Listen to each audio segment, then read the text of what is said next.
My name is Chris, and what I'm about to tell happened many years ago. To be honest, I had almost erased it from my memory until something recently reminded me. At the time, I was 17 years old and worked nights at a somewhat forgotten pizzeria on the outskirts of my hometown. It wasn't exactly a dream job, but with no money in my pocket and parents who would never accept seeing me without work, I didn't have much choice. It was the kind of job you take because nothing better is available. Long, dragging shifts, an uncomfortable uniform, and a delivery car falling apart that could barely make it up the hills. At least I didn't have to use my own car. That would have been even worse. Oh, and while we're talking about the place, the pizza was awful. Seriously, really awful. I never understood how anyone could order from that restaurant. To this day, I can't explain it. Maybe it was because of the online ordering system or the environment, which seemed cozy at first glance, because if it were just for the taste, no one in their right mind would have come back. It's one of the few places from my youth I don't miss at all, and that says a lot. The only advantage of working there was that, being so bad and kind of far from downtown, the pizzeria rarely got customers, meaning quiet nights. And believe me, I'm not going to waste your time describing the dead hours behind the counter. You can imagine it. But one of those nights, while I was organizing the drinks in the fridge, the tablet chimed with a new order: a large pepperoni pizza with olives. I remember this detail well because, during my entire time there, we never had olives in stock. The address was outside the usual delivery area, in a very isolated spot. I was about to reject it when my manager, Russell, a guy in his early 30s who spent most of his time browsing Reddit in the back of the store, told me to accept it. He said we hadn't had a single delivery in over an hour. I didn't argue. I grabbed the Sado pizza, typed the address into my phone, and got ready to leave. It was at least a half-hour drive, which would break the monotony of the night. Only when I was heading to the car did I notice the delivery instructions, printed and attached to the box. They were written very clearly. Park on the street behind the house. Enter through the backyard. Knock only on the back door. That intrigued me, but I tried to rationalize it. Maybe they didn't want to wake someone sleeping in front of the house. Maybe the front door was broken, or it was an attempt to hide the order from a family member. Could be anything. And honestly, I was mostly thinking about the boredom I'd have if I stayed folding boxes for the rest of the night. So I went ahead with the delivery. Still, as I drove, a certain unease followed me. It was one of those hot, stifling summer nights where the air feels like a warm broth. The smell was of stale dampness mixed with dry earth, that odor that sticks to your nose. I tried, leaving the car windows open, but quickly gave up and turned on the air conditioning. The route didn't go toward downtown. On the contrary, it took me even further out of town. The trip would take a little over 25 minutes, but it felt much longer. With every kilometer, the houses grew farther apart, the streets quieter. When I finally arrived, I realized the GPS was guiding me straight to the back of the property. It was a narrow street, unlit, surrounded by overgrown yards. No lights on, not inside the house or on the porches. Everything seemed dead. I slowed down, checked the number, and parked on the gravel shoulder. The lawn was tall, and the old fence barely closed. I followed the instructions. I grabbed the pizza in one hand, the flashlight in the other, and walked towards the back door. The door was old, white, with a small glass panel covered by a cheap curtain. I knocked once, waited. Silence. I knocked again, already thinking about how much Russell would complain if I returned empty-handed. I was about to knock a third time when I noticed the curtain move. It was subtle, almost imperceptible, like someone had brushed a finger behind it. But I saw it. I stood still, waiting for the person to open the door. Instead, I noticed two strange cars slowly pull up on the side street, right behind my vehicle. My first instinct was that I was about to get into serious trouble. Trespassing, or something like that. One of the car doors opened, and under the headlights, I saw a man step out. Even from a distance, it was clear he wasn't just anyone. He raised his hand, signaling for me to come over. At first, I thought he was the pizza owner and that I had interrupted him at the worst possible moment. But as I got closer, I noticed the detail. Something metallic gleamed in his palm. A badge. The guy was a police officer, but not in uniform, just in plain clothes. When I got close enough, he didn't give me time to ask questions. He just firmly told me to go. Back to the car and wait. Nothing more. I obeyed. I slowly returned, got into the vehicle, and watched from there. That's when I realized he wasn't alone. There were at least 5 men scattered around the house, all holding flashlights, moving in complete silence. They didn't announce themselves, didn't knock on the door, nothing. They just surrounded the place like they were hunting something. The scene looked like it was straight out of a movie, and I shouldn't have been there watching. I clearly remember one of the officers turning the back door handle, the same one I had just knocked on minutes earlier. When he realized it was locked, he simply gestured to his colleague and stepped back, without saying a word. That sent a chill down my spine. Sometime later, the first officer came back to my car and crouched by the window. I rolled it down and saw his eyes go straight to the pizza box on the passenger seat. He let out a quick sigh, as if it confirmed something I didn't understand. He vaguely explained that there was an ongoing investigation at that property, and that the entire surveillance operation had been carefully planned. I apologized, not really knowing what to say, and mentioned that my boss wouldn't be happy at all to see me return with the pizza untouched. The officer just shrugged, as if it didn't matter, and repeated the order, "Get out of there immediately." I even showed him the order on the app. It had the name Jerry and a phone number, but to them, it seemed insignificant. I was frustrated, but I had no choice. I started the car and drove away. I spent the entire trip back trying to process what had just happened. Only later did it hit me. If the police hadn't shown up at that moment, I could have been dragged into that house. For what? I have no idea. And maybe it's better that way. The more I thought about it, the more sense it made. The presence of the police was probably the reason no one answered the door when I knocked. But why would someone order a pizza in the middle of a police stakeout? Did the person inside not know they were being watched? Or did they know and use the order as bait to gauge the movements of the investigators? The curtain moving, the silence, the perfect timing, everything seemed staged. Maybe I was just a pawn in a game I never understood. And if that's the case, I'll never get an answer. I probably would have forgotten the whole episode completely if a school friend hadn't mentioned something similar recently. At first, I didn't even remember. Maybe it's better to let it fade into oblivion again. But before that happens, I thought it was worth sharing the story here. What came next was almost a blur. When the police finally subdued the guy and threw him into the squad car, they asked me to recount exactly what had happened.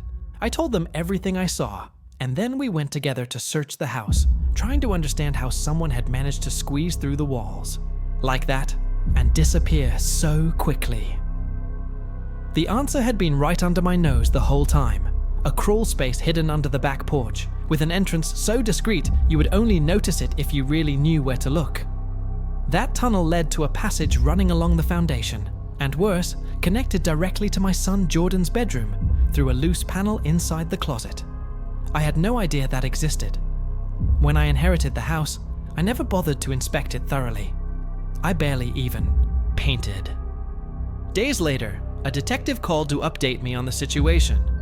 I found out that the intruder had been living in that space for months. He discovered the entrance during the off-season, and since then had been stealing our food and even rummaging through the neighbor's trash to survive. That night, according to the police, he intended to defend what he considered his new home. For the rest of the summer, we simply didn't go back. Not because we were afraid he might show up again, but because no one had the emotional strength to enter that house so soon. Just thinking about bringing my wife and kids back there made my stomach turn. They didn't protest either. I ended up hiring a company to completely seal the crawl space, and only after that could I finally breathe a sigh of relief. We returned to using the house that summer, And although the ghost of that episode still lingers in memory, life went on. Today, we can enjoy the place almost like before. I grew up in the UC countryside, in a region where you could pedal for miles without seeing a soul. That's why summer was always my favorite season. It still is, but ever since I moved to the city, the feeling has changed. What made summer magical? The silence, the still heat, the good kind of loneliness, doesn't exist anymore, surrounded by buildings and car horns. Back then, at 16, I had my own bubble in the world. I could disappear for hours without anyone noticing. And it was in that setting that Taylor came into the picture, my childhood friend, who always had a taste for taking more risks than I did. One July night, we decided to go stargazing. We took our bikes, a bottle of cheap wine, and set off aimlessly. Taylor said she knew an abandoned field outside the city, perfect for being alone. After about 30 minutes of riding, we arrived at a huge open space. No houses, fences, or livestock. Just a sea of tall grass and an open sky. We spread out a blanket, opened the wine with the corkscrew Taylor, remembered to bring, and stayed there, laughing, drinking, and trying to identify constellations. Our game was always the same. Whoever saw a shooting star first. She asked if I thought we'd be lucky that night, and I replied probably not, but it was worth a try. Time passed slowly. The alcohol started to hit, and I let myself get carried away by the feeling that the clock didn't exist. At one point, Taylor gave me a look that seemed to say more than friendship. I had suspected it for a while, but never said anything.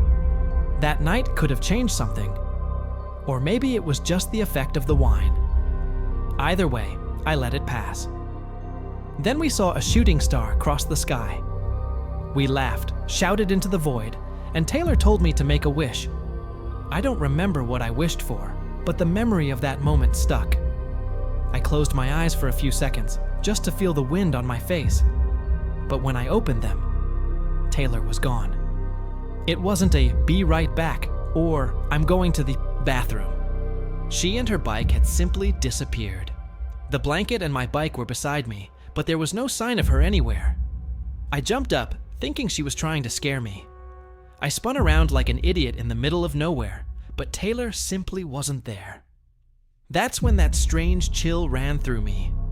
Not the night's cold, but raw fear. The kind that makes your skin tingle before you even understand why. The field, which minutes before had seemed peaceful and even welcoming, now felt suffocating, as if it had closed in on me. The stars. Strangely, they seemed dimmer, almost like bulbs about to burn out. The sky was still the same, but something was wrong. It looked distorted, blurred, as if someone had wiped it with a dirty cloth. The air wasn't right either. It wasn't just the natural drop in temperature at night. It was something else, as if I had been transported to a parallel version of the same place. I know it sounds absurd, but that's exactly how I felt. I pulled out my phone to check the time. 3:00 a.m. sharp. That time is etched into my memory. I had to blink several times, as if the screen were malfunctioning. Until a few minutes earlier, I swore it wasn't even midnight. It felt as if time had jumped impossibly. I knew I hadn't slept, but at the same time, I couldn't trust that certainty. And above all, it didn't make sense for Taylor to just leave me there. We weren't like that. Not after a night that had been so easygoing. I called her name several times, shouted until my throat hurt, but nothing. The silence of the field was absolute, as if the world had decided to ignore me.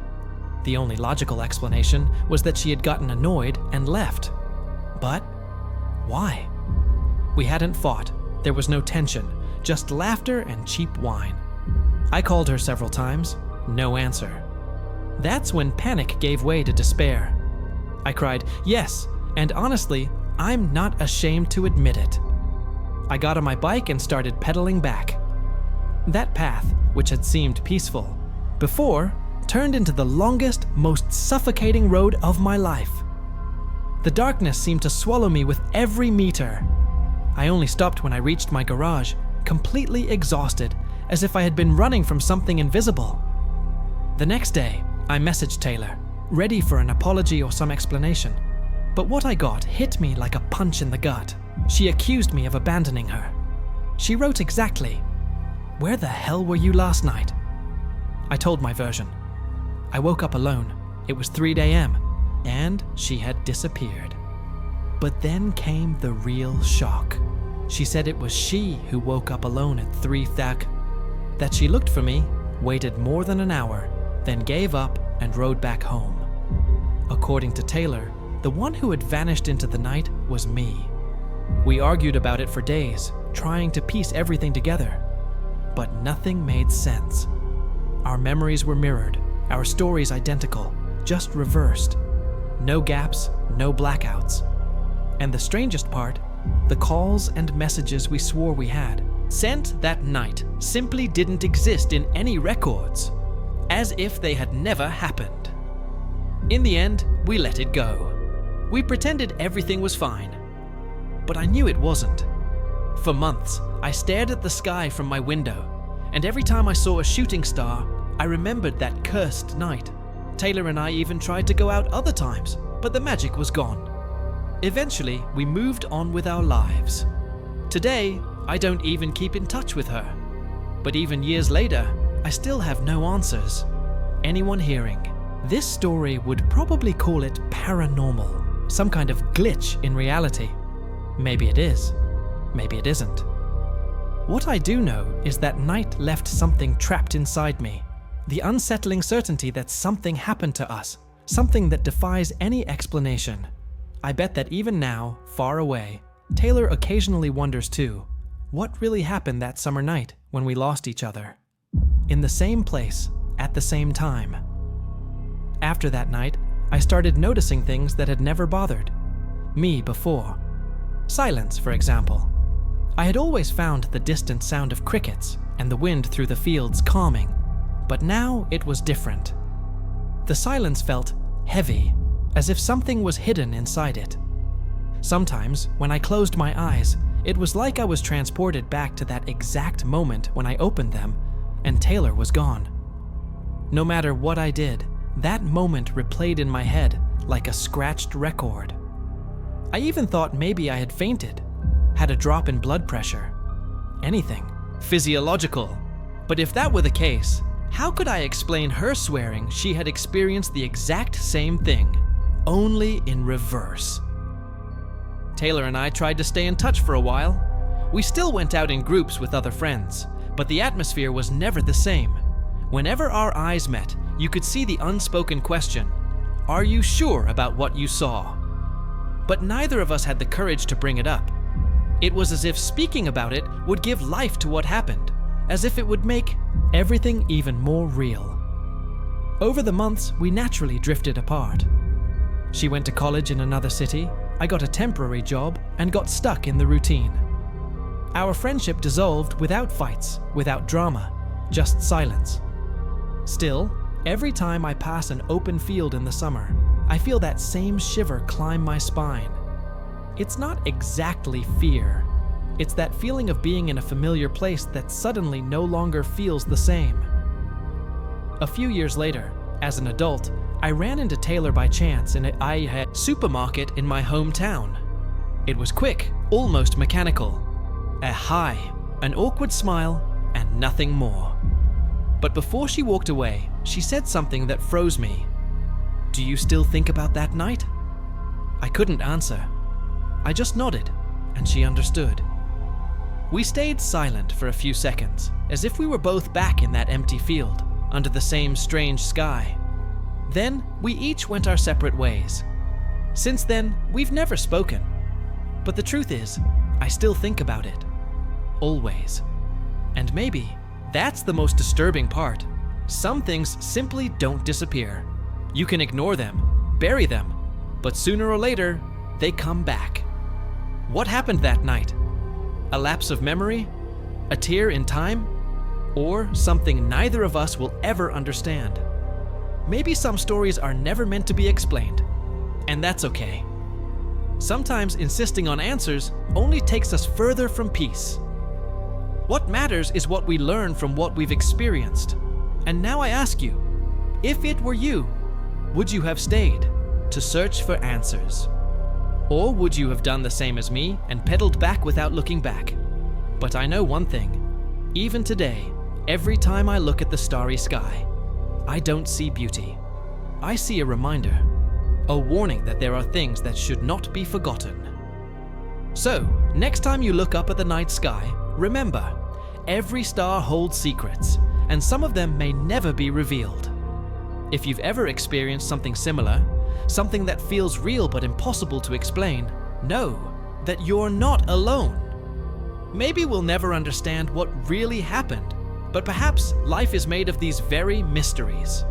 If you have a strange, mysterious, or simply intriguing story, share it with me. Who knows, your experience might become the next narrative here on the channel. And don't forget to like and subscribe to get more intriguing stories like this one. For now, take a deep breath, relax, and let the mystery rest. Until the next story.